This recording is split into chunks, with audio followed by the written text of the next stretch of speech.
Genesis Kapitulo 4. Pagpatay ni Cain sa kanyang kapatid na si Abel. At nakilala ng lalaki si Eva na kanyang asawa, at siya'y nagalihi at ipinanganak si Cain, at sinabi, "Nagkaanak ako ng lalaki sa tulong ng Panginoon."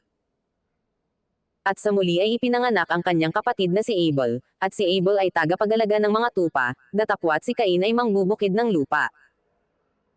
At nangyari nang lumalakad ang panahon ay nagdala si Cain ng isang handog na mga bunga ng lupa sa Panginoon.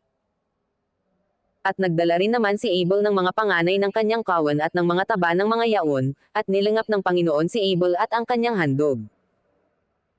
Datapwat hindi nilangap si Cain at ang kanyang handog, at nag-init na mainam si Cain, at namanglo ang kanyang mukha. At sinabi ng Panginoon kay Cain, "Bakit ka nag-init?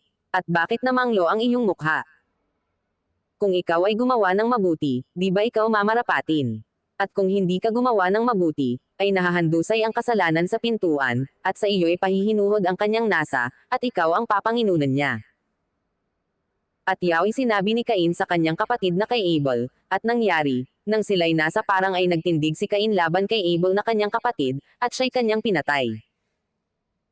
At sinabi ng Panginoon kay Cain, "Saan naroon si Abel na iyong kapatid?" At sinabi niya, "Ewan ko, ako ba'y tagapagbantay sa aking kapatid?" At sinabi niya, "Anong iyong ginawa? Ang tinig ng dugo ng iyong kapatid ay dumadaing sa akin mula sa lupa. At ngayoy sinumpa ka sa lupa na siyang nagbuka ng bibig na tumanggap sa iyong kamay ng dugo ng iyong kapatid. Pagbubukid mo ng lupa, ay di na ibibigay mula ngayon sa iyo ang kanyang lakas, ikaw ay magiging palaboy at hampas lupa sa lupa."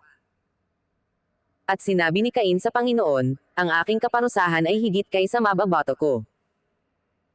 Narito, ako ay iyong itinataboy ngayon mula sa ibabaw ng lupa, at sa iyong harapan ay magtatago ako, at ako'y magiging palaboy at hampas lupa, at mangyayari, na sino mang makasumpong sa akin ay papatayin ako." At sinabi sa kanya ng Panginoon, "Dahil dito'y sino mang pumatay kay Cain ay makapitong gagantihan," at nilagyan ng Panginoon ng isang tanda si Cain, baka siya'y sugatan ng sino mang makakasumpong sa kanya. Ang masamang lahi ni Cain. At umalis si Cain sa harapan ng Panginoon at tumahan sa lupain ng Nod, sa silanganan ng Eden. At nakilala ni Cain ang kanyang asawa, at siya'y nagalihi at ipinanganak si Enoch, at siya'y nagtayo ng isang bayan at tinawag ang bayan ayon sa pangalan ng kanyang anak, Enoch. At naging anak ni Enoch si Irad, at naging anak ni Irad si Mahujel, at naging anak ni Mahujel si Matusael, at naging anak ni Matusael si Lamak.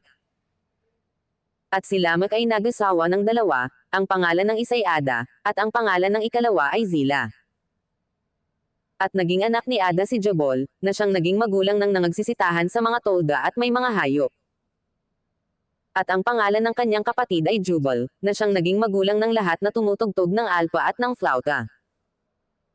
At tungkol kay Zila, ay ipinanganak naman niya si Tubal-Cain na mamamande ng lahat na kagamitang patalim na tanso at bakal, at ang kapatid na babae ni Tubal-Cain ay si Naamah.